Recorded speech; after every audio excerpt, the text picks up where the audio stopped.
اعوذ باللہ من الشیطان الرجیم بسم اللہ الرحمن الرحیم۔ معزز سامعین، آج ہماری آیت نمبر 169 اور 170۔ انما یأمرکم بالسوء والفحشاء۔ اب یہ دیکھ لیں، اس کو انا نہیں پڑھنا، ان ما یأمر۔ اب یہ یا کا جو الف ہے یہ اس کے اوپر جزم ہے، یہ الف جزم والا آپ کو پتہ ہے حمزہ ہوتا ہے، اس میں آپ نے تھوڑا سا جھٹکا دینا ہے۔ یامرکم اس کو نہیں پڑھنا، کیا پڑھنا ہے؟ یامرکم بالسوء والفحشاء۔ اب یہ دونوں مدیں ہیں، سو کے اوپر بھی، اس واو کے اوپر بھی مادہ اور اس الف کے اوپر مادہ، آپ کو پتہ ہے نا حرف مدہ یہ تین ہی ہے نا، یا واو اور الف، تو یہ ان دونوں پہ واو پہ اور الف پہ مادہ ہے۔ بالسوء والفحشاء وَأَن تَقُولُوا عَلَى اللَّهِ مَا لَا تَعْلَمُونَ۔ وَأَن تَقُولُوا اخفاء کا قاعدہ، عَلَى اللَّهِ مَا لَا، دونوں ایک جیسا وزن ہے دونوں کا، بالکل کسی کو گھٹانا بڑھانا نہیں۔ مَا لَا تَعْلَمُونَ۔ وَإِذَا قِيلَ لَهُمُ اتَّبِعُوا مَا أَنزَلَ اللَّهُ، انزل اخفاء کا قاعدہ، ما اس پہ بھی مادہ ہے، اس کو بھی آپ نے ڈیڑھ الف کے برابر لمبا کرنا۔ ما انزل اللہ قالوا بل نتبع ما الفینا، اس ما کے اوپر مادہ ہے اس لیے اس کو ایک الف سے زیادہ لمبا کرنا ہے آپ۔ الفینا اس پہ مادہ نہیں ہے، اس کو ایک الف کے برابر ہے۔ الفینا علیہ آباءنا، اب یہ الف کے اوپر مادہ نہیں ہے، با کے اوپر مادہ ہے، با کو لمبا کرنا ہے، الف کو صرف ایک الف کے برابر رکھنا ہے، اور یہ حمزہ جو ہے اس پہ ٹیڑھی زبر ہے، اس کو صرف آدھے الف کے برابر، پھر نون الف نا جو ہے اس کو پورا ایک الف کے برابر، آگے تو وقف مطلب کی علامت ہے، اس کو وقف کر لیں، یہاں سانس لے لیں، لیکن حرف میں کوئی تبدیلی نہیں آئے گی۔ قالوا بل نتبع ما الفینا علیہ آباءنا اولو کان یہ دیکھ لیں، کا لمبا ہونا ہے، نا نہیں ہونا، یہ آدھی آواز اس کی، کان اور کانا اس طرح کر کے نہیں، اس میں جھٹکا بھی نہیں دینا اور اس کو ناک میں بھی نہیں لے کے جانا۔ کان آباؤہم یہ ایک الف اور یہ دو الف کے برابر مد لمبی کرنی۔ آباؤہم لا یعقلون شیئا ولا یہتدون۔ شیئا و ادغام یا ملون با غنہ کا قاعدہ ہے۔ آ جائیں جی، چلتے ہیں ترجمے کی طرف۔ یا ایہا الناس کلوا مما فی الارض حلالا طیبا ولا تتبعوا خطوات الشیطان انہ لکم عدو مبین۔ انما یأمرکم بالسوء والفحشاء وان تقولوا علی اللہ ما لا تعلمون۔ وَإِذَا قِيلَ لَهُمُ اتَّبِعُوا مَا أَنزَلَ اللَّهُ قَالُوا بَلْ نَتَّبِعُ مَا أَلْفَيْنَا عَلَيْهِ آبَاءَنَا أَوَلَوْ كَانَ آبَاؤُهُمْ لَا يَعْقِلُونَ شَيْئًا وَلَا يَهْتَدُونَ۔ جی، انما بے شک وہ جو ہے، انا بے شک ما وہ جو ہے، کون؟ شیطان، یأمرکم تمہیں حکم دیتا ہے، کیونکہ پیچھے شیطان کی بات چل رہی تھی نا، پیچھے کیا چل رہا تھا؟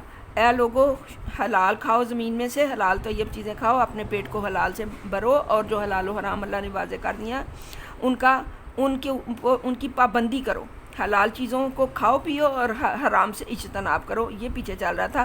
اور شیطان کے قدموں پر نہ چلو، وہ تو تمہیں کہے گا کہ ہاں ہاں یہ فلاں چیز بھی حلال ہے، اس کو کھا لو، ہاں ہاں یہ اس طرح سے بھی تم کمائی کر لو، یہ بھی حلال ہو جائے گی، لیکن وہ تمہیں آپ کو پتا کہ انہم لکم عدو مبین، وہ تو تمہارا صریح دشمن ہے، کھلا ہوا دشمن ہے، اور اگر آپ اس کے نقش قدم پہ چلو گے، یا آپ کو منع کیا اس کے نقش قدم پہ چلنے سے، ولا تتبعوا، اور نہ چلنا اس کے نقش قدم پہ، نہ پیروی کرنا اس کی، شیطان کی، وہ تو تمہارا کھلا دشمن ہے۔ اور یہ جو ہے نا، یہ شیطان جو ہے، شیطان انما کس کی طرف اشارہ ہے؟ اس شیطان کی طرف۔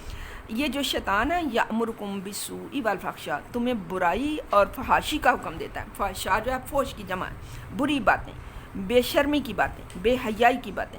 بے شک شیطان تمہیں برائی اور بے حیائی کی باتوں کی طرف دعوت دیتا ہے، حکم دیتا ہے، وَأَن تَقُولُوا، اور اس طرف بلاتا ہے، یہ کہتا ہے تم سے، ان تقولوا علی اللہ ما لا تعلمون، اللہ کے لیے وہ کہو جو تم جانتے نہیں، جن باتوں کا تمہیں پتہ ہی نہیں ہے، تمہیں علم ہی نہیں ہے، تم نے کہیں سے علم اخذ نہیں کیا، تو وہ باتیں اللہ پہ کہو۔ جیسے کہ کیسے یہودی جو تھے کہتے تھے عزیر ابن اللہ، حضرت عزیر اللہ کے بیٹے ہیں۔ عیسائی کیا کہتے تھے؟ عیسیٰ ابن اللہ، عیسیٰ جو ہے وہ عیسیٰ ابن مریم جو ہیں وہ ابن اللہ، وہ اللہ کے بیٹے ہیں۔ تو فرشتے جو ہیں وہ اللہ کی بیٹیاں ہیں۔ یعنی اس طرح کی بے حیائی کی باتیں وہ اللہ کے متعلق آپ کو سکھاتا ہے کہ آپ اللہ کے بارے میں یہ کہو۔ لیکن وَإِذَا قِيلَ لَهُمُ اتَّبِعُوا مَا أَنزَلَ اللَّهُ، یعنی شیطان کی پیروی، اپنی پیروی کی طرف تو وہ آپ کو دعوت دیتا ہے، اکساتا ہے، بہکاتا ہے کہ میرے نقش قدم پہ چلو، لیکن جب کہا جاتا ہے نا کہ مَا أَتَّبِعُوا مَا أَنزَلَ اللَّهُ، جو کچھ اللہ نے تمہارے اوپر اتارا ہے، یعنی وحی کی پیروی کی سے وہ آپ کو باز رکھتا ہے۔ جب وحی کی پیروی کی بات آتی ہے تو وہ آپ کو کہتا ہے کہ اس کی پیروی نہ کرو، اللہ نے جو کچھ اتارا ہے یہ قرآن، اس کی پیروی نہ کرو۔ قالوا بل نتبع، اور ان سے یہ کہا جاتا ہے کہ تم یہ کہو بلکہ ہم تو نتبع اتباع کریں گے، ما الفینا علیہ آبانا، جس پر ہم نے پایا اپنے باپ دادوں کو۔ اولو، چاہے کان آباؤہم، ان کے ماں باپ دادا تھے، لا یعقلون شیئا، کسی بھی عقل کے حامل نہیں تھے، کوئی بھی عقل نہیں تھی انہیں، ولا یہتدون، اور نہ ہی وہ ہدایت یافتہ تھے۔ اب یہاں پہ ہے کہ وہ اقبال نے کیا کیا، آئین نو سے ڈرنا، طرز کہن پہ اڑنا، آئین نو سے ڈرنا، طرز کہن پہ اڑنا، منزل یہی کٹھن ہے قوموں کی زندگی میں۔ تو جب ان سے کہا جاتا کہ یہ تمہارے باپ دادا جو تھے یہ شیطان کے بہکاوے میں آئے ہوئے تھے، ان کو کوئی عقل نہیں تھی، یہ ہدایت نہیں تھی ان کے پاس، ہدایت اور عقل اللہ نے آسمان سے بھیج دیا ہے، یہ قرآن منزل من اللہ ہے، تنزیل من الرحمن الرحیم ہے، اس کے اوپر عمل کرو، اس کی پیروی کرو، اس کے اوپر چلو۔ تو وہ شیطان جو ہے وہ ان کو کہتا ہے کہ تم یہ کہو کہ ہم تو اپنے باپ دادا کے مذہب پر رہیں گے، جس طرح ہم نے ان کو کرتے دیکھا، جیسے وہ بت تراشتے تھے، بت پرستی کرتے تھے۔ جہاں پہ حضرت ابراہیم علیہ السلام کی مثال جو ہے وہ ہمارے سامنے ہونی چاہیے کہ انہوں نے کس طرح سے اپنے ماں باپ کا جو راستہ تھا، اپنے ماں باپ کی جو سنتیں تھیں، کیا ان کا باپ آزر تھا، بت تراش تھا، اس کو چھوڑا اور ایک موحد حنیفم وما انا من المشرکین، ایک طرف کے ہو کر، موحد ہو کر صرف اللہ کی انہوں نے پوجا کی، اور اپنے باپ دادا کے راستے کو، اپنے باپ دادا کی طریقوں کو انہوں نے چھوڑ دیا، کیونکہ انہوں نے محسوس کر لیا کہ یہ جو ہے یہ لوگ راہ پر نہیں ہیں، یہ لوگ ہدایت یافتہ نہیں ہیں، یہ لوگ عقلوں کے مالک نہیں ہیں، لہٰذا انہوں نے اپنے ماں باپ کا راستہ جو ہے وہ چھوڑ دیا۔ ادھر ان سے بھی یہی کہا جا رہا ہے کہ وہ جو کچھ تم اس وقت اپنے ماں باپ کو اس سے پیچھے کرتے چلے آ رہے تھے، جب تک وہ وحی پر تھے اس وقت تک وہ درست تھے، لیکن جب انہوں نے وحی کو چھوڑ دیا، جب وحی کا راستہ چھوڑ دیا، جب نبیوں کی سنت کو چھوڑ دیا، تو پھر وہ اس قابل نہیں تھے کہ ان کے راستے پر چلا جائے اور ان کے نقش قدم پر چلا جائے اور ان کی تقلید کی جائے۔ تو اب یہ شیطان جو ہے وہ آپ کو اسی طرف بلائے گا، آپ نے خود اپنی عقل استعمال کرنی ہے، باپ دادا نے عقل استعمال نہیں کی اور نہ ہی انہوں نے ہدایت پائی، تو اب آپ کو تو کم از کم انزل اللہ، یہ اللہ نے آپ کے اوپر ہدایت نازل کر دی ہے، یہ عقل کل ہے، یہ اللہ کی طرف سے وحی ہے، یہی صحیح ہدایت ہے، آپ اس کے اوپر آؤ، اس پہ اوپر عمل کرو۔ اور سورہ اخلاص کے اندر دیکھیے، بسم اللہ الرحمن الرحیم، قل هو اللہ احد، آپ کہہ دو اللہ ایک ہے، اللہ الصمد، وہ تو بے نیاز ہے ہر چیز سے، اس کو کسی بیٹے بیٹی کی کوئی حاجت نہیں ہے، اس کو زوجہ کی حاجت نہیں ہے، وہ تو بے نیاز ہے ان چیزوں سے۔